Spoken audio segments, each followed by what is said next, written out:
Welcome to Inside Fashion. I'm Barbara Lee Diamondstein, and our special guest today is Bill Blass, one of the world's most celebrated designers. Bill Blass is a one-man fashion conglomerate. He designs almost everything, including furs, shoes, perfumes, chocolates, and even an automobile. His designs, the essence of American fashion sophistication, and his 40-year career on New York's 7th Avenue have had a profound effect on the American apparel industry. It's a very special pleasure to have you with us today. Thank you.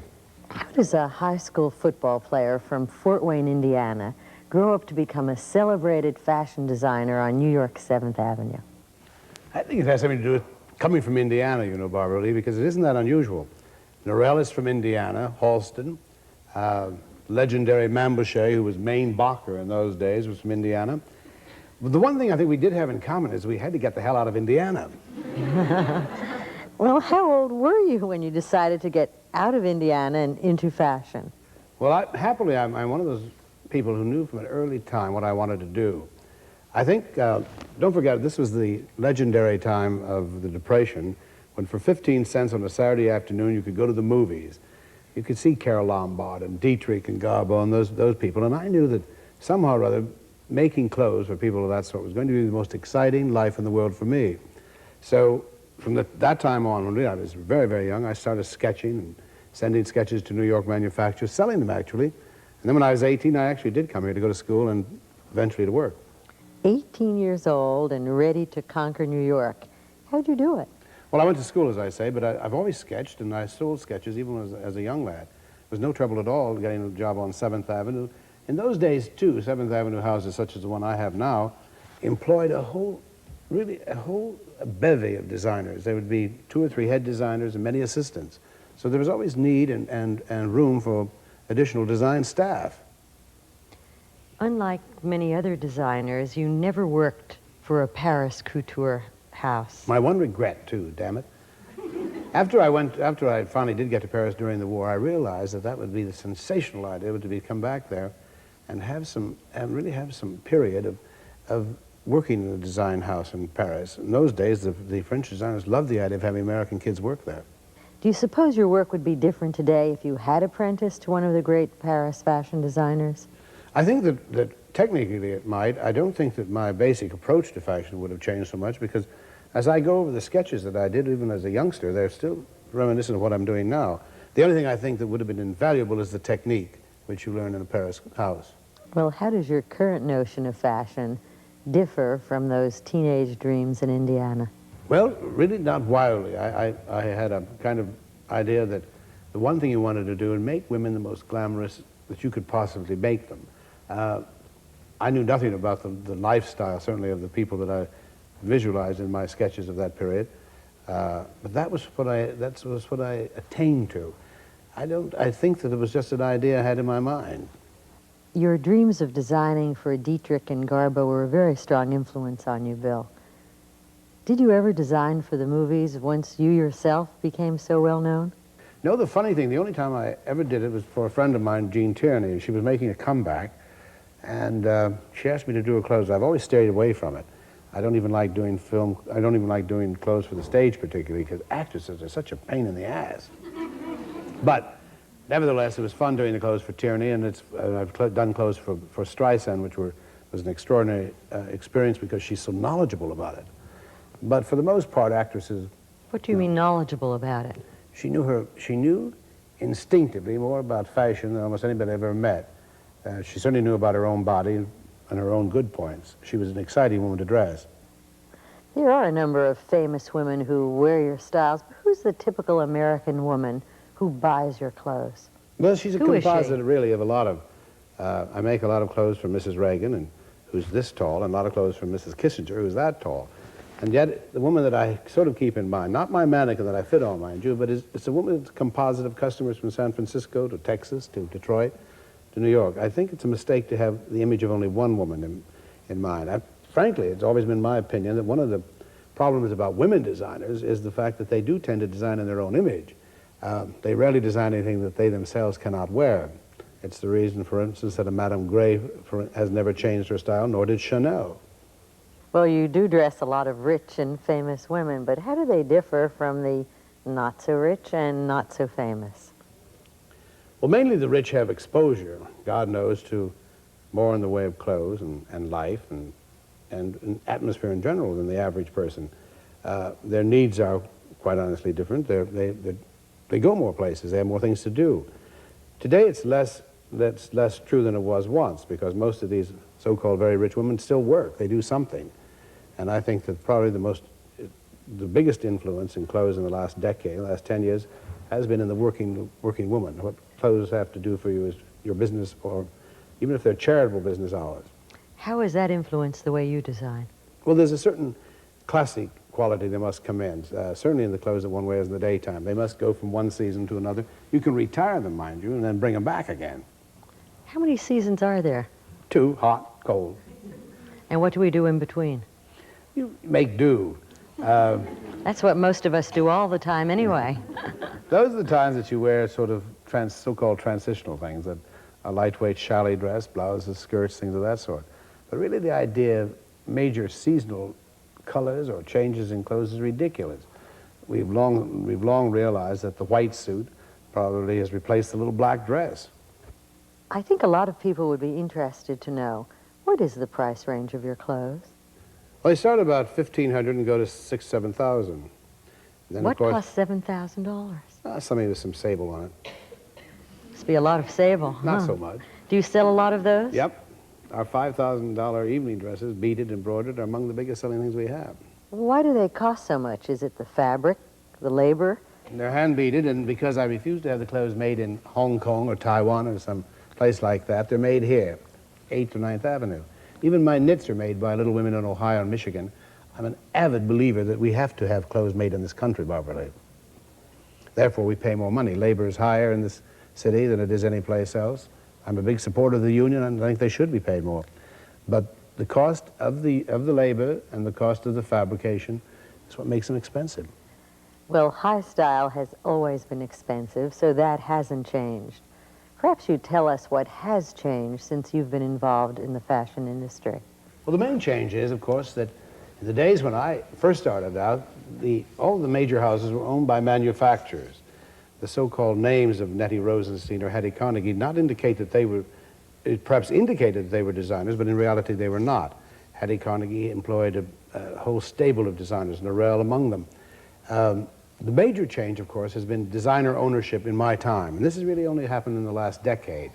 Previously, it was always the manufacturer who owned the firm. Designers were highly salaried. They had marvelous jobs because you had a 2 or 3 month vacation at one time, and then 2 or 3 months later, at which time the manufacturer was able then to totally change your clothes while you were away. They encourage you to take a vacation once you handed in your sketches. The minute sketches. the collection was open, out. But then, of course, we became involved in business, too. I don't think any designer is instinctively a businessman, but something, certainly in my own case, I had to acquire, I had to learn. But now I find that almost as exciting as the creative clothes. As I recall, it was along about 1967 that you became the first American fashion designer of women's clothes to branch out into the design of men's clothing. Was there a special circumstance that prompted you to take that step? Well, actually, there was a woman at the time who's legendary now, named Mildred Custon, who was the president of Bonwit Teller. And when Cardin came to this country to try to sell his menswear, there wasn't a store on Fifth Avenue that was the least bit interested. But Mildred Custon had just become president of New York Bonwits, and she took on Cardin. So when she found that I was interested in doing this, she said, I'll buy the collection sight unseen, based on what she knew of my own personal taste. So immediately she opened a very snazzy boutique. And in those days, it was a fantastic success overnight. People wouldn't even try on the clothes. They just hold them up and say, I'll take it. But it was Mildred really who sort of put the stamp of approval on it. In your design of men's clothing, what is the look that you're reaching for? Well, I think that my main concern was, even at that time, don't forget this was the 60s, when we were going through the most extraordinary revolution in menswear that's ever happened in this country, where all sorts of fantasy was being exhibited in menswear, and I was sort of concerned about the fellow who, quite honestly, was over 35. He wanted to look with it, but not ridiculous. So I think I sort of had in mind men of my own image who, to a certain extent, wanted to be adventuresome, but not too so, more classic, more traditional. But not silly. Now, there was a terribly silly period. You remember, Barbara Lee? Grown certainly men do. looking like their kids. I mean, adult men looking like their own sons with long sideburns and bell-bottom pants and body jewelry. Oh, my God. You once said that a man is happiest in what he wears from Friday through Sunday. Does that belief influence the way you design for men? Well, there's no question that most fellows are happiest in what they put on Friday night. The interesting thing, of course, is now that increasingly there are occupations where you can wear those very sport clothes in your business as well. But I do think essentially the role of clothes is to give yourself pleasure. And we all know that there are certain things you put on in the morning you obviously are going to enjoy the day more because of them. And I think that's one of the major factors. Or experimenting, particularly for women, where they can experiment with a new silhouette or new color. But it is necessary, of course, to have clothes that at certain times don't overly wrinkle, although I love linen to look wrinkled. I think that you should please yourself. Now, mind you, I think there are occasions when you women dress for men, and certainly men dress for women. But essentially, it's the way you feel to yourself makes it right. Bill, can you take us through the process that takes an original idea and turns it into a finished garment? Well, I find the things that appeal to me within the realm of themes, either in color or pattern or things of that sort.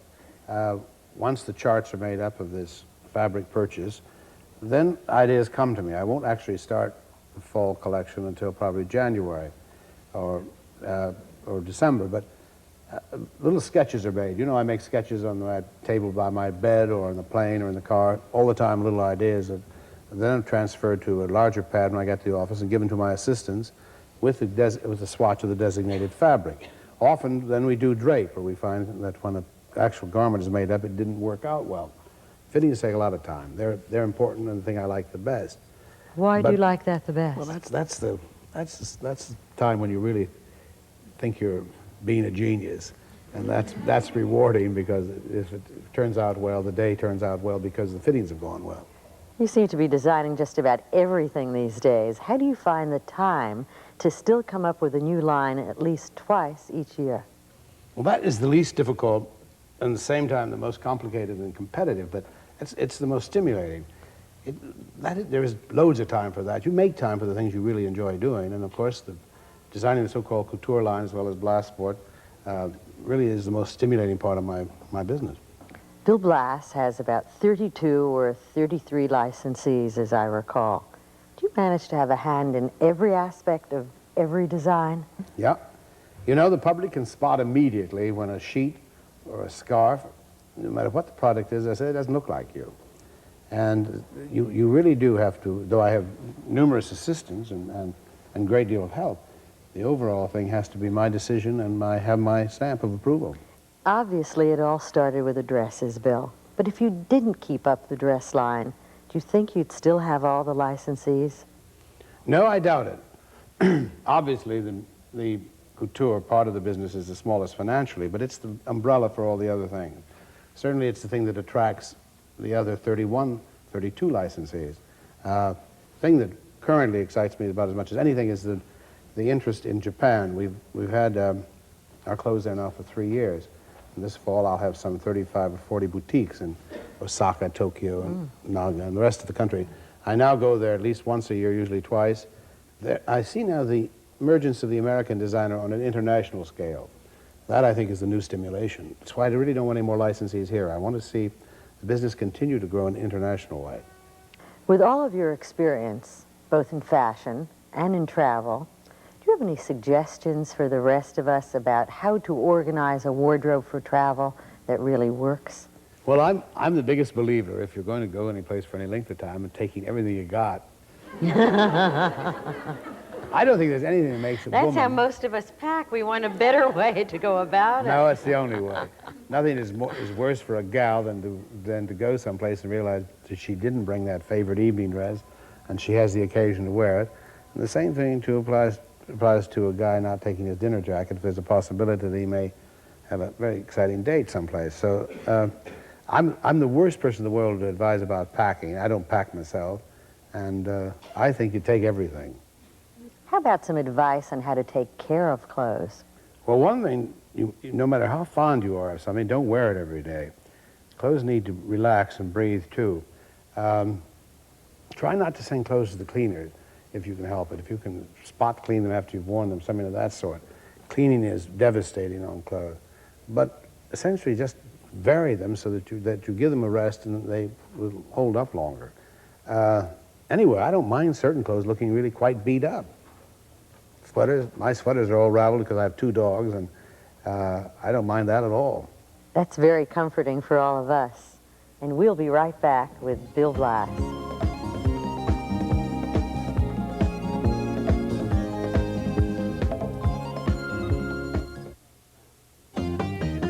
Fashion, the inside story, will return in a moment.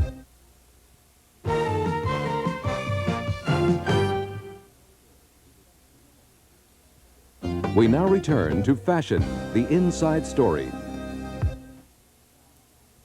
This is Inside Fashion. We're talking to Bill Blass. Something I've been wanting to ask you, Bill. If there is a Bill Blass signature and it looks like you, what does it really look like? Well, I think it's classic. I think it's sort of timeless. I think that it's clean cut. I like to think even that it looks American as opposed to European. Well, what is that American look that you talk about? I think that it's lack of embellishment to a certain extent. European designers, probably because they were more influenced by their custom-made department, tend to have too many ideas perhaps on one dress or one coat or one suit. American clothes tend to be simpler, more interested in fabric and line, and this year color. Are extremely conservative styles going to be the shape of things to come? I would never venture to predict anything beyond next season. But you have said that this is not a time of making fashion waves.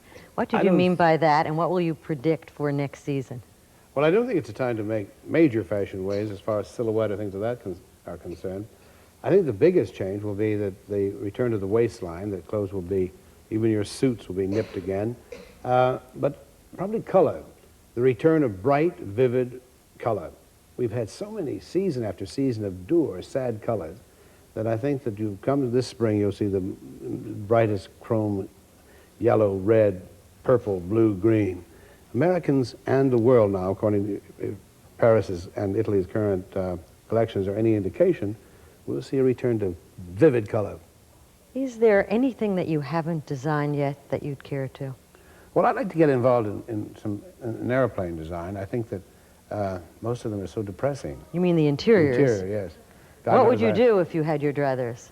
I wouldn't make them shocking pink, mind you, but I think that they could be more attractive.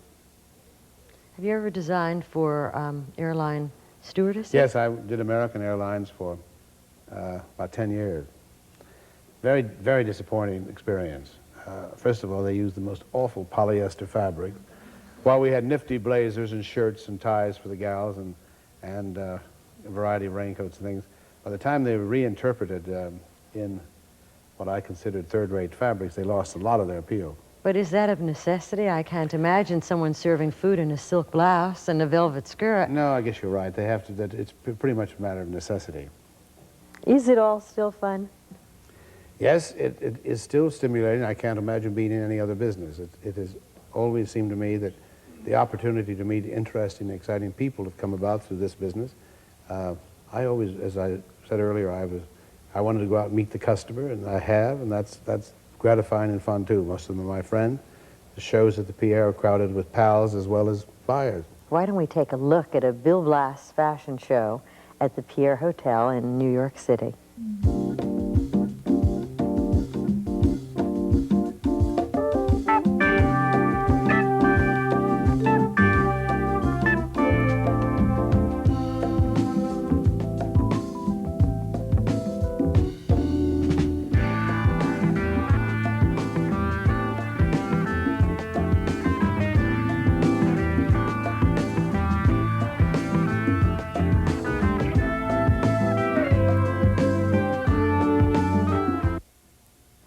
Bill, if you had it to do over again, is there anything that you would do differently?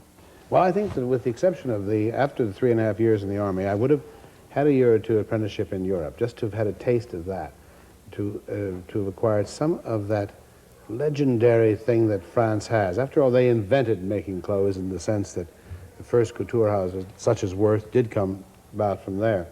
I would have liked that at that time. Later, it was too late. Well, what has given you the greatest satisfaction? Well, I suspect that I'd be very dishonest if I didn't say recognition. There's something very appealing about that, to be recognized and to be known for what you do. That's nice, no matter where you are. Bill Blass, our very special thanks to you for being with us on Inside Fashion.